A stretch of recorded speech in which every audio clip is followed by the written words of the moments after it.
అందుకే మిత్రులారా, విద్యాశాఖ మీద పెట్టే ఏ రూపాయిని మేము ఖర్చుగా భావించడం లేదు, బాధ్యతగా భావిస్తున్నాం, భవిష్యత్ తరాల పెట్టుబడిగా భావిస్తున్నాం. అందుకే ఈరోజు మేము తీసుకుంటున్న ప్రతి నిర్ణయంలో మా టీచర్ల సహకారం కావాలి, మా వేదిక మీద ఉన్న వైస్ ఛాన్సలర్ల సహకారం కావాలి.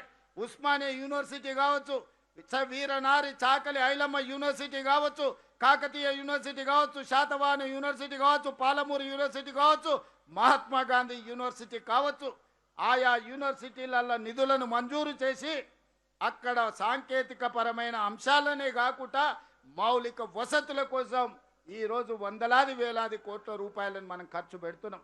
ఇదే కాదు, ఎస్సీలు వేరు, బీసీలు వేరు, మైనారిటీలు వేరు, ఎస్టీలు వేరుగా వేరే వేరే రెసిడెన్షియల్ స్కూళ్ళలో చదువుకుంటుంటే ఈ కుల వివక్ష ఇంకెంతకాలం కొనసాగుతుంది?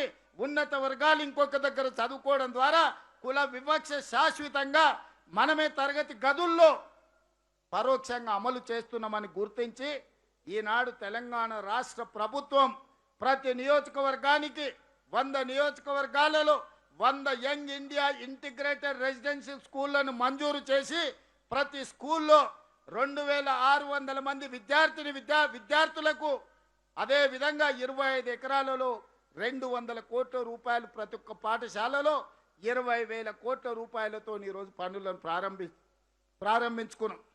నా లక్ష్యం ఒక్కటే, నా కోరిక ఒక్కటే, నా స్వప్నం ఒక్కటే. ఈ తెలంగాణ ప్రాంతంలో ఉన్న పేదోళ్ళ బిడ్డలు, దళితులు కావచ్చు, గిరిజనులు కావచ్చు, ఆదివాసులు కావచ్చు, బలహీన వర్గాలు కావచ్చు, మైనారిటీల బిడ్డలు కావచ్చు, ధైర్యంగా గుండె మీద చేసుకొని యంగ్ ఇండియా ఇంటిగ్రేటెడ్ స్కూల్లో నేను చదువుకున్నా, నేను డాక్టర్నైనా, నేను లాయర్నైనా, నేను ఇంజనీర్నైనా, నేను సైంటిస్ట్నైనా, నేను ఐఏఎస్ ఐపీఎస్ ఐఎఫ్ఎస్నైనా, నేను ఎమ్మెల్యే అయినా ఎంపీ అయినా తెలంగాణ రాష్ట్రానికి ముఖ్యమంత్రిని అవుతా అని ధైర్యంగా చెప్పగలిగిన పరిస్థితులు ఆ పేద కుటుంబాలకు రావాలి. వాళ్ళే ఈ దేశ నిర్మాణంలో భాగస్వాములు కావాలనేదే నా స్వప్నం. Subscribe us and press the bell icon for more interesting updates.